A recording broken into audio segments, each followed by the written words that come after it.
I know 2010 you signed a bad publishing deal, right? Yes. 2010. I wouldn't say it was a bad publishing deal. It just wasn't the right publishing deal. Okay. Right. And so I signed it. It's your typical, music producer on the come up. You sign a bad publishing deal or a publishing deal that you shouldn't have signed.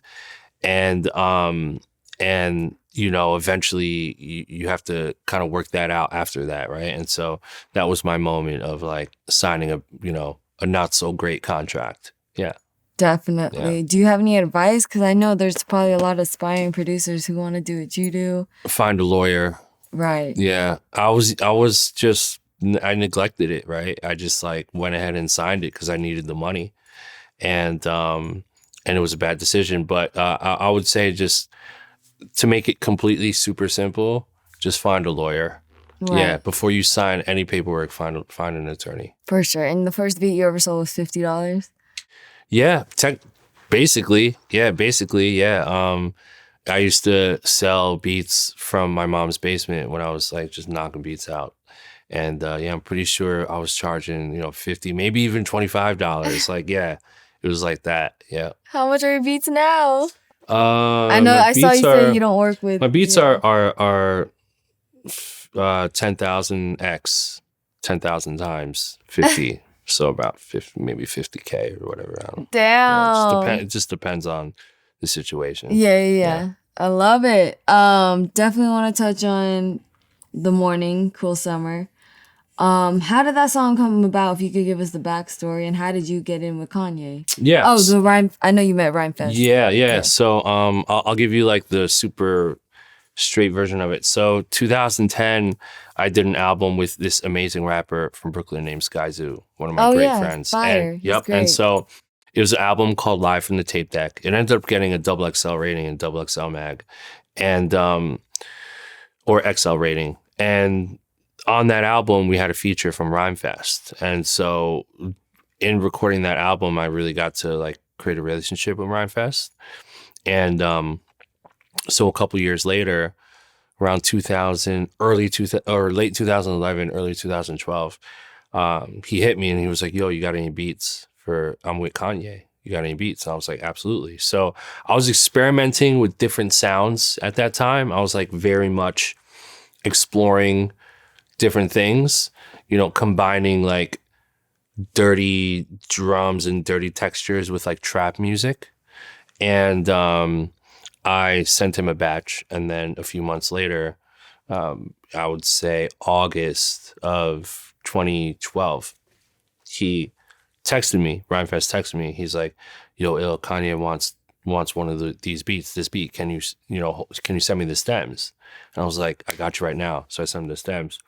And then a couple minutes later, he's like, "Yo, this track's crazy. Raekwon is jumping on this." And I was like, "Oh shit, fire." Sure. And then later on, he goes, "Yo, Kid Cudi is on this," And so all these different people start jumping on the record, and I'm over here tripping like, "Yo, this is nuts. This is nuts right now. What's happening?" And this is on my birthday. Oh, really? Yeah.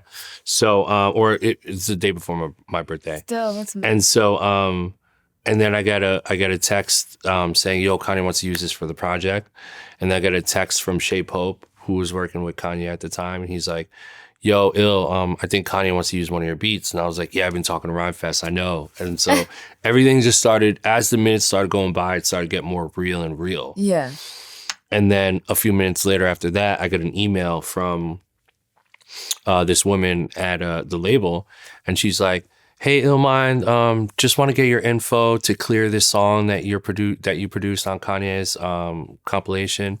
And I was like, "Okay, this is really happening." Yo. And so we went through with it, and it ended up on Cruel Summer. Right. And just iconic album, and I'm super grateful to be a part of that. I think there's a lot of people's favorites on it because it was just like such a long song with so many goats on it. Sure. And that definitely, like, I felt like that like kind of, it was a stamp for me. That's a stamp. That's like one of those stamps in your passport. It's like this stamp right here though is what like really started it off, that kicked it off. Because after that, for me, you started having different publishers calling me and Right. different people like, oh, finally like waking up to like Illmind, you know what I Yeah, mean? yeah. After all these years. And this is post G-Unit, you know what I mean? Right. And so that wasn't a turning point for me. It was a new era. It allowed for me to step into the limelight a little bit and really transform into what I am today. Right. Yeah. And I think it was originally Kanye wanted to use it for a Pusha T song. Yeah. Yeah. Yeah. So he, the Up Rhyme Fest hit me and he was like, yo, first he said, yo, I think we want to use this for Push. And then it obviously ended up Right. turning crazy. So Was it like, because, Kanye's a producer himself, so he's probably, I don't know, is it different to like create these beats for people that also produce and have? No, I mean, back then maybe it wasn't happening as often, but Right. nowadays it definitely, a norm, you have so many different producers and co-producers on a song, a lot of different decision making. Right. It's less of one producer giving you a beat and doing the whole thing, and it's more of like, many different people on one record kind of doing one little part. Right. How was it hearing the end result though? What was your reaction? You got comment on it too? It was crazy. I remember when I first heard the full song, when the album came out, I was in my car and I hit it and I just bumped it. I remember just driving around and playing it like on repeat. Like, oh, I would can't too. believe, like, yeah, like I can't believe like I Right. did this, like I was part of this. Right. So And then that's by the way, that's a slept on album too today. Like that's low key like a fire compilation though. I want to make that clear. Like Cruel Summer? yeah, like Yeah. there's some gems on that album. For sure. Yeah. For sure. so- Were you able to do more with Kanye after that? No, not yet. Okay. I'll say that yet. You know what I mean? He's, to me, regardless of what he's going through or what people are saying about him, he's still Kanye. Right. His jersey is on the rafter. You know what I mean? Right. Like he's a GOAT. So Right. I'm always gonna forever look up to him, respect his work, his catalog, and I'm always gonna super, super, super aspire to want to work with him Right. again one day. For sure. Have you seen the documentary? Yeah, it's incredible. Okay. Right? Yeah. It's funny because I actually interviewed Jeff Basker for Vlog, and he was playing me all of the lights like first. First version, crazy. Yeah. Jeff is a legend. Right. He's a legend. His catalog, what him and Kanye were able to do, Right. was iconic. Right. Iconic.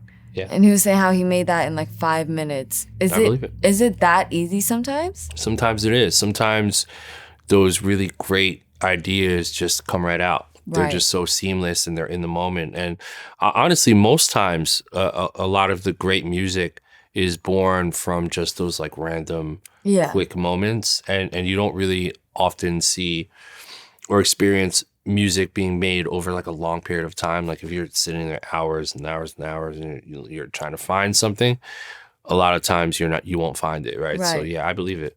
That's Sometimes it wild. only takes a few minutes. Right. Yeah. So that Kanye moment did, I'm sure people hit you to interview you. I'm sure your name got out there a lot more. How was that for your own artistry? And yeah, how yeah. It was great. I think it helped me kind of gain a little bit more respect as a producer, and that allowed for me to position myself in different ways. And as many people know, I do so much outside of just being a music producer too. It's like I have my my sound pack business that I actually launched in 2012. Right, so that was the crazy. same year as the Kanye thing, and it was perfect timing because I had started releasing sound packs. And for those of you who don't know, that's kind of like what Splice does is, you have these original sounding melody loops and drum sounds, and they're tools for music producers. And so I was one of the first producers to release a sound pack. This was all way back 2012, before they were even really, mainstream at all. So I was doing that. And then when the Kanye placement happened, it kind of propelled all of those other businesses that I was doing Love and it. starting, and just stuff I was trying, right? Yeah, I'm yeah. at the end of the day, I'm just like a curious, Yeah. creative person. And so I'm going to try the sound pack thing. And it worked out. And then that was also the year that I started my podcast, which was called Right. Blap on the Radio, which Right. before people even knew what a podcast was. And so all of these pieces kind of like work together to feed each other. And so, 2012 was like a big, like, turning point. It set me up for where I am today. Definitely. And how did you get the name Illmind? Back in the day, one of my friends heard my beats, and I know he was lying because my beats were not that good back then. Maybe they were, but I don't know. But he heard my beats and he was like, "Man, you have like a sick brain. You have like a sick mind, like an ill mind. Like what's?" Right. And so when he said the word ill mind, I was like, "Yeah, that's cool. I'm gonna write that on a CD. Yeah. That's my name." Oh man, I Yeah. miss CDs. Yeah, I know. Yeah. Good Yep. times. Good times.